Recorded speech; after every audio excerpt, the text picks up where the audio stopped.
Hello, Golden Eagles, and welcome to the Marquette Minute. I'm your host, Mia McComish, and this was recently at Marquette University. March is wrapping up, and that means Women's History Month is also coming to a close. Multiple events on campus were happening this week celebrating the month and the accomplishments of women in society and at Marquette University. On Saturday, March 22nd, the Black Women Rock Brunch happened at the AMU ballrooms to celebrate and cultivate joy amongst Black women on campus. Their goal was to provide a powerful act of resistance and a vibrant expression of resilience and self-love in the inherent right to happiness and to celebrate joy. Attendees included a keynote speaker in Latrice Harris, Acting Director of Black Student Initiatives at Marquette and Vice Chair of the Marquette University Staff Senate. When I think about Black women and Women's History Month, what I know is that we've always led in so many charges and put in that groundwork, getting people together, taking care of the people that do the work, but also leading that charge.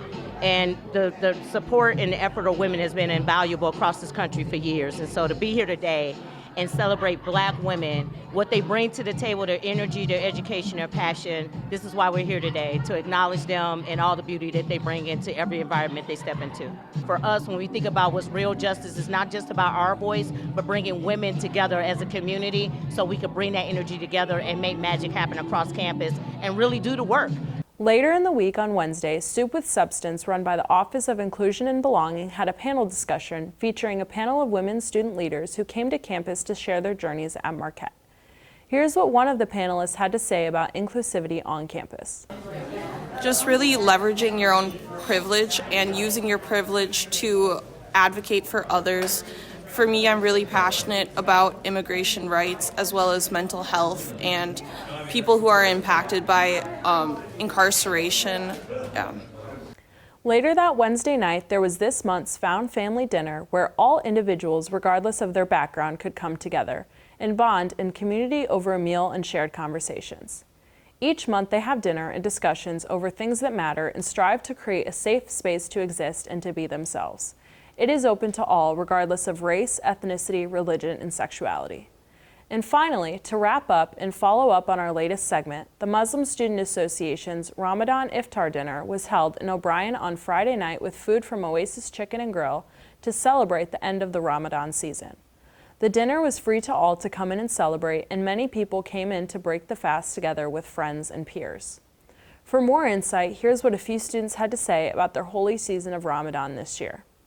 I observed Ramadan multiple ways. First, we, in the beginning of the day, before sunrise, we eat suhoor, which is before the prayer Fajr, in which we eat kind of like a small breakfast, like 3 dates, water, and then after that, once dusk time arrives, we then pray Fajr, and then I usually go back to sleep, and then after that, I wake up for class and get ready to go. I observed this Ramadan by fasting, obviously. Muslims are obliged to fast all 30 days of Ramadan.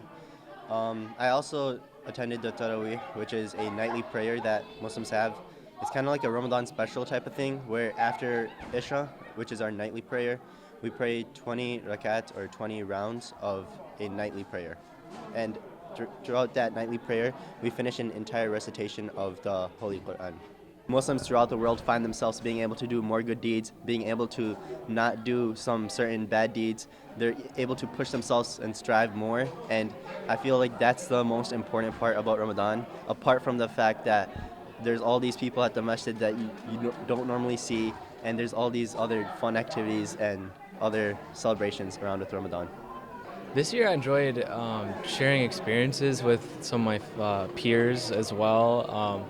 My fellow Muslims as well, especially here at this event, just meeting people and sharing experiences of, how fast Ramadan went and, what do you eat and stuff, and just, sharing cultural differences as well, So that's definitely something I enjoyed. This year I learned how early I'm able to get up and just more about my self-control and developing myself, so definitely learned like that. Ramadan is the month where I get to focus on my religion and really just hone in on perseverance and mainly patience, and then I also get to feel what those without food and those who are hungry feel like on a daily day basis. And we have the luxury of eating in the morning and at sundown, but there's many around the world who do not have this luxury, and it's just nice to feel what they feel, and then, yeah. This is Mia McComish reporting to you from Studio 7. Good day, Marquette.